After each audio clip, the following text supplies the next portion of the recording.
Speaking of things that I love, on my birthday, Kat took me out to a special occasion, a movie I've been wanting to see for a while. You could even say that I've been craving it.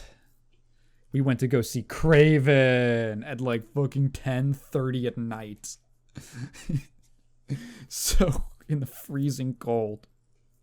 So Kraven, the third, sorry, actually no, sixth, technically, yeah, because if you count the Venom movies, film in Sony's Spider-Man-less Spider-Man spin-off villain series, The Disappearance of Peter Parker.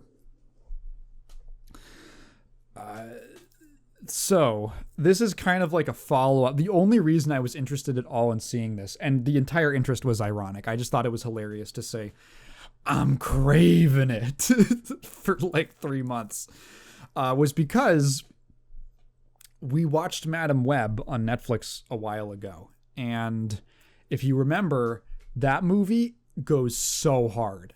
I think I would love to rewatch that film. Madam Web is like a modern classic of great bad movies.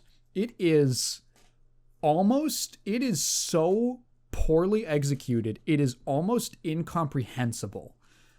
I think I described that film as one where every single thing was a little bit off. Every aspect of filmmaking.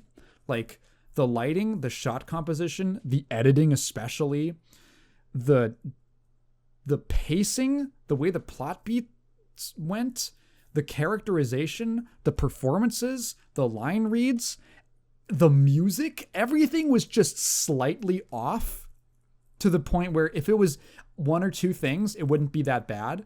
But because it's absolutely everything, the film feels so awkward and it feels like an accident. It feels like an hour and a half long accident. Go check out Smiling Webs on my side channel on the Cellar Plus R, which was a stupid meme that I made taking scenes from Madam Web and putting them to clips, setting them to audio from Smiling Friends. I lost subscribers on that channel when I uploaded that. They did not like Smiling Webs. I love that video. Fuck, what was he saying? Right, so because Madam Web was so funny, I was like, I want to see Kraven so bad, right? It has to be funny too, right? So we went to go see it, and I'm sorry to say, Kraven is just kind of regular bad. It's just a regular bad movie. It's 2 hours long because it is poorly constructed. So the main issue with the film is that it starts 3 times, which actually gives it a lot in common with Pulp Fiction, another movie that starts 3 times. But it doesn't even have like the kind of fun dialogue or good scenes that movie does. And I don't even like Pulp Fiction very much. So Kraven is so weird because, so here's the way the movie goes. You start with a 10-minute cold open depicting Kraven like killing someone in a Russian prison and then escaping. You get title card, then you flash back like 15 years to Kraven as a boy being with his half-brother Dimitri and their evil drug lord father Russell Crowe. And they like go to a safari and Kraven gets fucking, his name isn't Kraven, it's Sergey, I think. He gets like mauled by a lion, which is hilarious. And then they have like a whole scene to set up a whole scene in a completely different part of the country. They're in Ghana to set up Calypso. And then Calypso as a girl finds him and gives him a magic potion that her grandmother gave her. She calls it's a magic potion. And I was joking that like in my head, I was like, what, it restores 10 HP. And then she says it heals people in mysterious ways, which was hilarious. So she gives him this potion after he's been mauled. And the potion lets him pull through the injuries and he awakens with like animal powers. So he's kind of just like superhuman where he's above average, like above human strength and speed and agility and like senses and stuff like that. And but it usually manifests in him like crawling around like a little kitty. So he's got furry powers essentially. So that whole so Kraven gets these powers and he's like, my dad sucks, and then he leaves home to go back to like, where are they, Russia, like Eastern Russia, and then that's like a 30-minute segment, and then the movie starts again in the modern day 15 years later with him going to, I think, London to visit his brother for his birthday. So about 40 minutes of the film is spent on setup. You could call it a slow burn. It genuinely is like 40 minutes of prelude. And then, because it takes another 20 minutes until he gets an actual, what you could call a call to action, if you want to follow like a 3-act structure kind of, if you want to wrangle this monster of a script into a 3-act structure. Let's call that the call to action, which is that his brother gets kidnapped by a guy who's trying to extort their father. And that's when Kraven's like, I gotta find my brother and rescue him. So that's genuinely, the main character does not have the motivation to drive the plot of the film until an hour in. So the first hour is really boring. It is mostly just scenes happening with very little forward momentum, very little purpose. Like, things are happening, but you don't really have a sense of where it's going or why or how we're going to get around there. And the specific things going on aren't so interesting that it makes up for it. Kat was genuinely almost falling asleep in the theater, only to be occasionally awoken because she thought it was really funny when how certain lines were read. There's a good one where Russell Crowe shows teenage Kraven the head of the lion that almost killed him, and Sergei's like, he should have killed you. It's awesome. So the rest of the movie is like an actual film that is okay. It's like a perfectly okay action movie. It has bad dialogue. It has kind of classic bad movie dialogue where half of the lines are exposition and the other half are really bad metaphors that are trying to sound cool and complex. So half the dialogue will be like, this is this guy, he was born here and he does this for a living and that's why he's after you. That's like half of it. The other half is, well, you know, the lion that stalks the jungle is the one that tries not to come fast. And then another character says, but you don't understand that the hunter is the one who actually comes first in the try not to come challenge. That's the other half of the dialogue. It's just characters talking like that in like mixed animal metaphors. And it's very lame. There is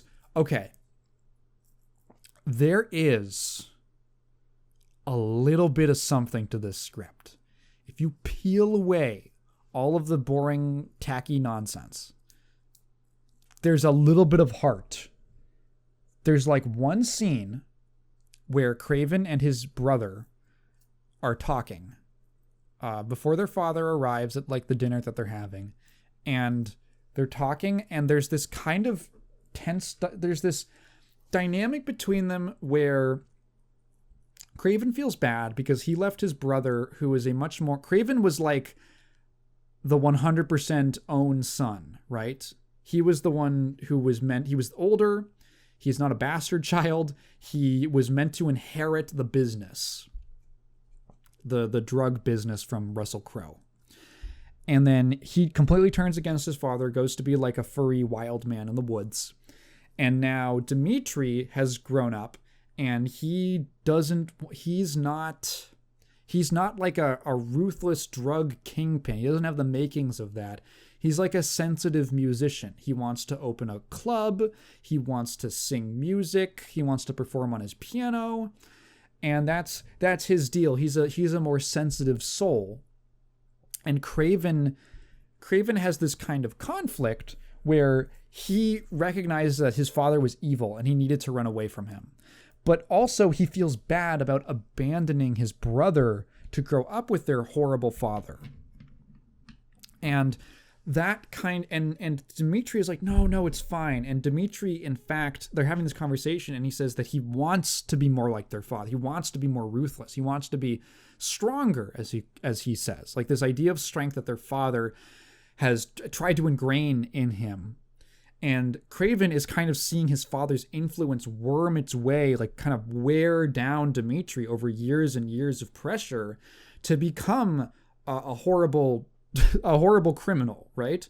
And he's kind of seeing what maybe the actions that he's done have led to this, that he wasn't there to protect his older brother or to guide him, to be a positive force. And there's a little bit of kind of an interesting conflict. They go home that night and Kraven, Dimitri's super drunk. Kraven puts him to bed and Dimitri says like, I don't hold anything against you. I would forgive you for anything. And I was like, this is like a little bit interesting. There's like genuinely a bit of an interesting family dynamic going on. And I think the relationship between the two brothers and the performances between them and the conversations were kind of compelling. That's like the only scene of them doing that. There's one scene that has potential of them talking at dinner where you're like, hang on, I almost want to see where their relationship goes. I want to see the plot do something with that. And then nothing happens because Dimitri gets kidnapped and then Kraven spends the rest of the movie trying to save him from the rhino. Oh, the rhino's in this movie. Always so funny. The rhino's so awesome. So the rhino gets introduced in that flashback sequence where they're out hunting and he's part of the hunting group and he's like a kind of nerdy guy and he's talking to Russell Crowe and he's like, I want to be your partner. And Russell Crowe's like, you don't mean fucking shit to me. You're a little fucking beta cock male. And the guy's like, okay. And now he's grown up, or he's older, and now he's his own criminal lord of something. Do they mention like weapons? Something like that? I have no idea. Drug trade? I don't know. And he wears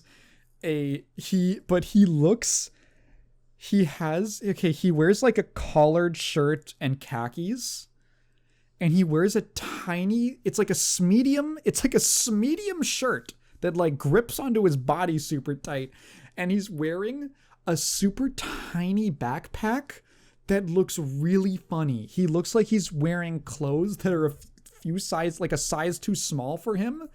He looks like a little boy. He's dressed like a little boy. And this backpack has a tube that goes to a little socket in his side. And when he unplugs the tube, he starts rhinoing out and his skin gets all gray and hardening. And it's like kind of painful for him, but it like massively increases his strength and durability and all that. And he's like, I saw a doctor in New York who he did this experiment on me. And my skin became hard, like a rhino. And then he's like, I always charge head first into everything, like a rhino. And he's like totally into this whole idea of like symbolically, he is like a rhino, and he's taken after that animal as his fursona. And then in the final action scene of the movie, he goes full transformation. And it turns out that in addition to him like symbolically being like a rhino, he also just has a fucking giant horn coming out of his head. It's so funny. It's the best part of the movie. It's the best part of the movie. Because like it's like he goes through all this mixed metaphor bullshit about why he's a rhino. And then also, yeah, I have a giant horn coming out of my head when I go full transformation. Why? I don't know. There's an awesome shot where he goes, Kraven, that we laughed at. That kind of ruled. And then Kraven kills him, and then okay. There's an awesome shitty stinger to end the movie. So Dimitri, they introduce like during the flashback segment that he's really good at imitating people. He does like a perfect imitation of their dad. And he's like, and then he's like, yeah, I don't know. I don't think they say. And then later when he gets kidnapped, he imitates the rhino guy, and he says, yeah, I'm like a chameleon. And then in the final scene, Sergei meets up with Dimitri. And Dimitri has this kind of different vibe to him. And he's like, I've decided that I'm going to become strong like our father. And I'm going to become a super criminal mastermind like him. Because that's how you get what you want in this world. I'm done being a little beta cuck. And he's like, I've always been, you know me, I've always been a chameleon. And then he turns around and he literally turns into a fucking CGI lizard man. It's so good. It's so good. Where the fucking writer just can't help himself. Where he's like, yeah, so like symbolically Dimitri is he's like a duplicitous shapeshifter. Also, he's an actual chameleon. It's so good. It's so good. You know, I'm surprised. Again, like little scripts, like, come on, man. They never do anything with the impressions. I totally thought there was going to be a scene because he does it 2 or 3 times where he does a perfect impression of somebody's voice. They never do a scene where he like calls someone up and pretends to be the rhino to get something. Like, that would make sense. That would even be an even better setup if you want to turn him into a villain, to be like, oh, this is like this whole experience of being a captive and having to, he doesn't have a lot of strength and he doesn't have a lot of power, but he uses his wit and cunning and this unique skill of his to fool people. He's misleading and tricky. And that gives him a kind of taste for, it gives him a kind of killer edge that's different to like a hunter like Kraven. But they never do anything with that for some reason. Instead, he's literally just like a captive the whole movie. He's just like a little princess who needs to be rescued. Yeah, Kraven is not a good film. It could probably be improved massively by just restructuring where certain things happened. It's clear, like, I can see where the writer is coming from, where in his head it was maybe like, okay, we have to explain the origin story, and the origin story happens when he's a kid, and when he's a kid, but then we have to get into all this stuff that happened when he was young, and then it's like, well, now you've just strapped a ton of bullshit onto the story that bogs it down, and there's just giant weights onto an otherwise fine action film. Like, I didn't even mention it, but the action scenes are fine. They're kind of fun. It's kind of fun to watch, what's his name, Aaron Taylor Johnson do like crazy super Olympian stunts and stuff like that, where he's parkouring around buildings and hanging onto cars, and he's sprinting super fast. You know, it's not quite like a super exaggerated super heroics type of thing, but it's kind of fun. It's like a fun sort of vibe to have for an action hero, to just be like at that level, and he's still, you know, capable of getting wounded and all that stuff, and it's fine. The action scenes are probably the only entertaining parts of the film. They're kind of, in that they're like kind of, something's happening on screen. Anyway, I forgot to mention the the foreigner, a character who I had never heard of, that I looked up, that they completely changed. He's just like a super assassin in the original comics, but in this movie they made him, he can like stop time when he takes his glasses off. And the effect when he does it is so funny, because he takes them off, he goes 1, 2, 3, and then like he makes someone shoot themselves by turning their gun around or something. It's just, dude, again, like it's structured so poorly that it's like they have to keep, I'm like, dude, we're like a fucking hour and 20 minutes in and they're still setting up villains. It's insane. Oh, it's so, yeah. Unfortunately, an end to the Sony Spider-Verse. What are they going to do after this? I have no idea. There was a hilarious interview with like their CEO where he was like, people just don't like it because they hate us because they ain't us. Which is like an incredible confirmation that these people have no idea what good art is. They have the worst taste imaginable. Yeah. So would I recommend Kraven? No. Would I recommend Madam Web? Hell yeah. If you love watching bad movies that are really funny like I do, and I think especially if you have any knowledge of any kind of filmmaking at all, if you've done editing or you're just into film, oh my God, it's a disaster piece.